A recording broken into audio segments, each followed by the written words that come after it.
Žinot, šiandien šiek tiek norėčiau pakalbėti apie kritiką. Šiaip gal kritika labiau tegul būna apie sportą, nes tai labiausiai su manim susiję. Bet, žinot, iš tikrųjų atsibodo truputį man matyti, kaip socialiniai erdvėjai varo ant žmonių. Rimtai. Ir aš nekalbu apie viešus žmonės, absoliučiai apie visus. Kiek mačiau, pavyzdžiui, kokias nors grupės, ten, kur mergaitės meta svorį ir paskui dalinasi savo rezultatais, kaip žmonės varo. Kaip pasako, ai, tu ten suminės neturi, tu ten, nežinau, stora esi, tau nori dirbti ir dirbti. Niekada negalėjau šito suprasti. Aš tik tai žinau vieną dalyką, kad kiekvienam žmogui reikia palaikymo. Kiekvienam absoliučiai žmogui reikia palaikyti, reikia paskatinti, reikia pasakyti, kad jis yra šaunuolis, kad jis daro, daryk toliau. Aišku, kažkada reikia išrašyti velnių. Kai žmogus užmiega ant lauro ir pradeda galvoti, ai, aš čia daug darau, bet iš tikrųjų nieko nedaro. Yra ir tokių žmonių. Bet kai mes pradedam kritikuoti ir sakyti, kad tu esi ten per kuda, tu esi per stora, o pati sėdi prie monitoriaus ir valgai traškučius ir komentuoji kažką, kalbėji apie kitus, nu žinokit, vemti verčia nuo tokių rimtai. Nu kas čia per žmonės, nu kaip galima apkalbinėti, kokio storumo yra jos plaukai, arba kokie yra pas jos nagai, arba užsidėjus, yra jinai su špaklium, ar nėra jinai su špaklium, ar ten, nežinau, kaip jinai yra apsirengusi, kokie jos batai. Kaip galima apkalbinėti tokius dalykus ir šaipytis iš jų. Aš dar suprantu, kai tai daro vaikai, mokyklinio amžiaus vaikai, darželį vaikai, kurie šito dar nesupranta tiesiog dalyko.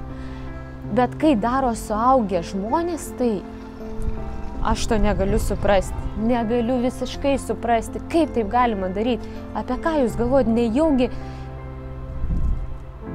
jums rūpi tokie menkus dalykai, dėl ko jūs tai darot, tai yra pavydas, aš negaliu patikėti rimtai, aš negaliu patikėti to. Aš nenoriu tiesiog tom tikėti. Aš visada, kai pamatau tokią kažkokią neigiamą reakciją, tokią neigiamą komentarą, aš visada noriu suprasti, dėl ko žmogus tai parašė, dėl ko jis tai pasakė. Bet aš niekada nerandu atsakymo, aš negaliu jo rasti. Nes aš matau, kad komentaruose jie žvengia, jie apkalbinėja, prisijungia kiti žmonės ir jie varo.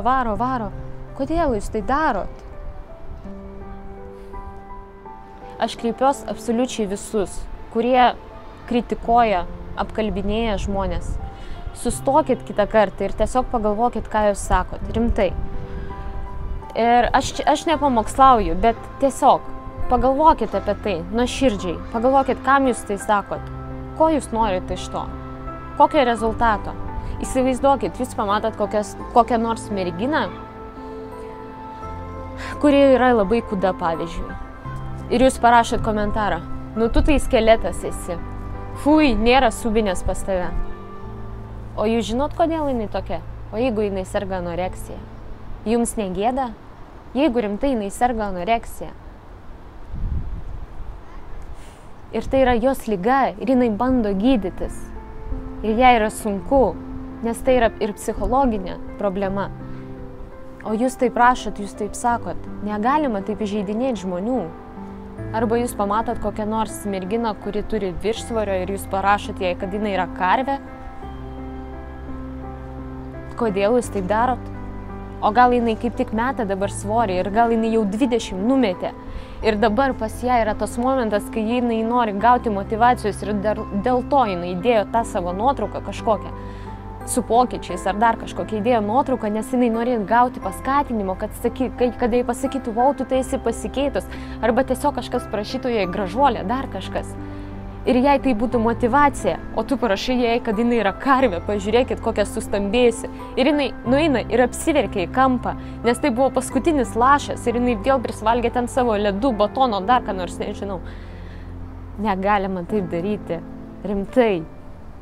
Mes visi kalbam apie tai, kad pasaulis kažkokius turi standartus, bet mes nesam standartiški visi. Ir mes neturim pritapti prie tų standartų. Ir mes visi apie tai kalbam, kad ai, čia sugalvoja tos standartus kažkas. Bet tai jūs patys tai sudarot. Jūs patys įvarot kažkokį tai žmogų į standartus. Nedarykit to. Tiesiog, nedarykit. Būkim žmogiški. pagalvokit, ką jūs darot. Jūs niekada nežinot, kokia reakcija žmogui būna nuo neigiamo komentaro. Aš nekalbu apie konstruktyvę kritiką, aš kalbu būtent apie neigiamus komentarus, apie nepagrįstus komentarus. Jūs niekada nežinot, kokios reakcijos tai sulaukia nuo to žmogaus, kuriam jūs tai parašėt. Gal jis naktimis po to nemiega, arba dar kažkas jam būna. Ir žinot, gal aš pabaigai pasakysiu frazę, kuri visą gyvenimą su manim žingsniuoja vienu žingsniu, tai yra elkis su kitais taip, kaip tu nori, kad elgtųsi su tavim. Tiesiog. Tai va.